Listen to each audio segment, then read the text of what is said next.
Hello, everybody, and welcome to another edition of Inside Guns with your host, me, the Yankee Marshal. Today, I want to talk about something that came up in the live chat last night. It was a statement made by a viewer. They said, friends don't let friends buy Kel-Tecs or high points, or something to that effect. And I was like, I get where you're coming from. I understand your point, but I don't know if I really agree with that general overall statement, because there's sometimes people have to buy something really cheap, and sometimes you can still get a good decent gun doing that. Now there's lots of guns that are in inexpensive territory, but I want to discuss the Kel-Tec and the high point together to kind of illustrate the difference between some lower end guns. So for the sake of my rant tonight, let's create an example here. Let's say someone has $250 and they got to buy themselves a gun.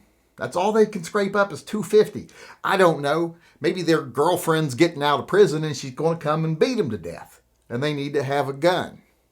So they have to run out and get what they can afford. They can't wait. They can't save more. They can't look for something on the used market because we can't say that's going to be there. So you can't say find a used one of these, because that's not always an option, especially not in today's market. So they have to go out and buy something new, and all they got is $250. And let's say they don't want a Derringer like the little roughneck, because that would be an option. But let's say they're going to buy a handgun. And like I said, I want to use these two examples. I don't even know why I brought the Derringer into it, because I didn't want to talk about the Derringer. But okay, let's see the two different scenarios here. They got $250. So they have the option of the Kel-Tec, which apparently we don't let friends buy, and the high point, which we don't let friends buy. Well, if you go out and you buy the Kel-Tec, like the PF9, which is pretty much the same price as like the other ones, the 380s, etc. I think there's $20 difference in them. I think the MSRP is around $350. They regularly sell for under $300, $250 to $300 usually. There are sometimes blowout sales for less, but generally if you're looking for one in a gun shop, it's going to be $250 to $300. So you might be able to get it with that $250. But that's all you're going to be able to get. If you're looking at, let's say, the high point, the C9, you're going to have to get the C9 because the Yeet cannon never came out. And believe me, that is something I am going to take up with the High Point people at SHOT Show this year, if they're there, if the cowards show up after not releasing the Yeet cannon. But let's say you buy a High Point C9, and the MSRP's $199. I see them sell all the time for $150. So that you're definitely going to be able to afford. The Kel-Tec, maybe be able to afford, and you're going to be out of money. The high point, you're going to be able to afford it and have money left over. You could actually buy a nylon holster for it, or even a leather holster. There's actually packages you can buy from High Point where for $210 is what I usually see them go for, is it comes with a Galco leather holster. So for around just over $200, you could get one with a holster already with it and still have money to buy ammo. If you buy the Kel-Tec, you're not going to have any money for ammo. What are you going to put in it? So you're going to have to come up with a little more money probably. Might have to come up with a little more just to buy the gun. But that's just comparing prices. Now let's compare quality if you actually buy these guns, so that we can see, should you buy them or not? Because price is one factor. We've already determined we only have so much money. These both fall under that category. Maybe the Kel-Tec does. But let's look at the quality now. What you end up with if you actually spend that little amount of money on one of these guns. Now, if you walked into a gun shop, like I said, with $250, and you walk out with a CF9 from High Point, well, you've got a big, ugly brick that functions very well. It will do what you need it to do. It will protect you. It's kind of like a moped, they're fun to ride, but you don't want anyone to see you doing it. And I know that's usually a euphemism used for fat chicks, but in this case, it's a High Point. So you'll have something that'll work. It isn't going to be pretty. It isn't going to be something you show off to anybody. You're definitely not going to be open carrying it at a barbecue, but it'll work. And like I said, you'll have money left over. It's only going to cost you like $150, $160. And you're going to be able to buy a holster or some type of holster, whether you wear on your hip or some type to put in your purse, however you're going to carry it. Man or woman, anyone can carry a purse these days, so I'm not being sexist here. So remember, I said girlfriend getting out of prison. So, and then you're going to be able to buy some ammo, enough probably to practice a little bit at the range, and then have a box left over for loading it up. So I would let a friend do that. If a friend came to me and said, I have $250, I'm in danger, I need to get a gun, and if, let's say it's a situation where I can't loan them a gun, which I can't here, I would definitely support that decision. Now let's look at the Kel-Tec quality-wise. Well, if you get the Kel-Tec, you can see where it's put together there in like Cocoa, Florida, or wherever it is.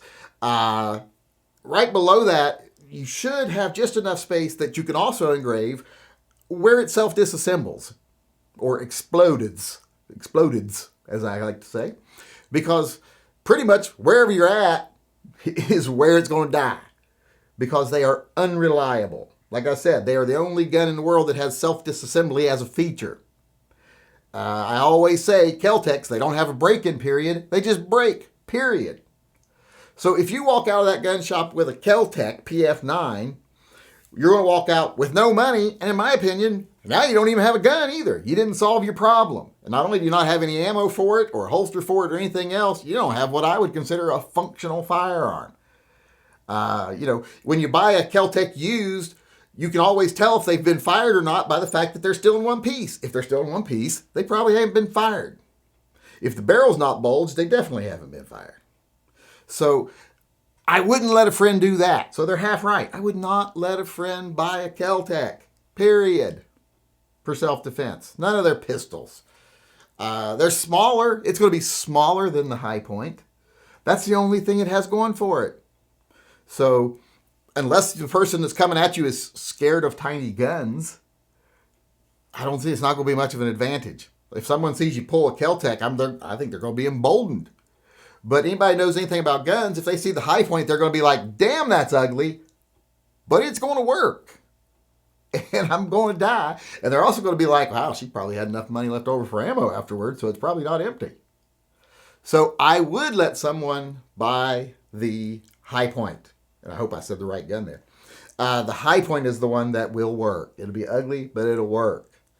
I have had a High Point for years. It spent most of its life in a tackle box in a barn, and it still fires every time. You have to go blow the cobwebs off of it and the spider eggs out of the barrel, and then it fires. Kel-Tecs, I wouldn't try firing them once. I have broken 3 of them in a day trying to fire them. And I'm not talking like, putting hundreds of rounds to them. I'm talking like 1 box of ammo, 3 Kel-Tecs. At the end of the day, few rounds left over, 3 broken Kel-Tecs. So, no, I wouldn't let friends buy a Kel-Tec. I would definitely let them buy a High Point. I just wouldn't let them show it to anybody. All right, everybody. I want to let everyone know here that we are giving away the last G17 Gen 3 Glock tomorrow. So if you haven't registered yet to win one, and the way you register is go over and donate to the Fur Friends Animal Rescue, who is helping out a lot of animals really in need right now, a lot of abused animals, abandoned animals, neglected animals. If you just go over and donate to them, I'm going to give you an entry into the drawing for every $10 you donate to them. So if you haven't gone over and donated yet, please do so. I'd like to make the last day a really big day. Now, I have told everyone that they had till midnight tonight to donate. But actually, since this is the last giveaway, I'm going to extend that till noon tomorrow. So you have till noon tomorrow to donate. Because it only takes me like 2.5 hours to get the list together. If I was computer literate and could type, it would probably take 15 minutes. But it takes me 2 to 2.5 hours. But that still gives me plenty of time from the time I close it at noon until the time we actually do the drawing at 6 p.m. Pacific time during the live chat. We usually do the drawing about 6:30.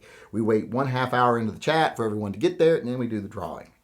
So this is pretty much your last chance to get in on one of these Glocks in this drawing. Unless, of course, the person who won the first one never claims it, then I might auction it off also for another cause that we got coming up here, a GoFundMe for an animal, a little puppy that needed surgery. So keep your eye open for that. And then if the guy ever does contact me, I'll just buy him another Glock. It's not that big a deal. So, I mean, it's a big deal for the money, but I'd like to move on and get something else done. So going over to Fur Friends Animal Rescue's fundraiser on my website, tympistolproject.com. There's a link in the upper corner of this video. You'll see right there where you can donate to the Fur Friends Animal Rescue. That goes through either my GoFundMe or my PayPal, so I get to see everybody who donated. So as a gift from me for being a good person and helping out an animal charity, I'm going to give you one entry for every $10 you donate. Then we'll do the drawing, like I said, tomorrow night, 6:30 p.m. during the live chat, which starts at 6 p.m. Pacific time. So go over, help out a charity, and then tune in Friday to see if you actually won that Glock. And with that being said, I am well out of time, so I'm going to say thanks everybody for coming today. I hope you enjoyed our show. I hope you come back again tomorrow, where I will hopefully think of something else to talk about. But until then, I just want to remind everyone to always carry and stay safe until I see you again.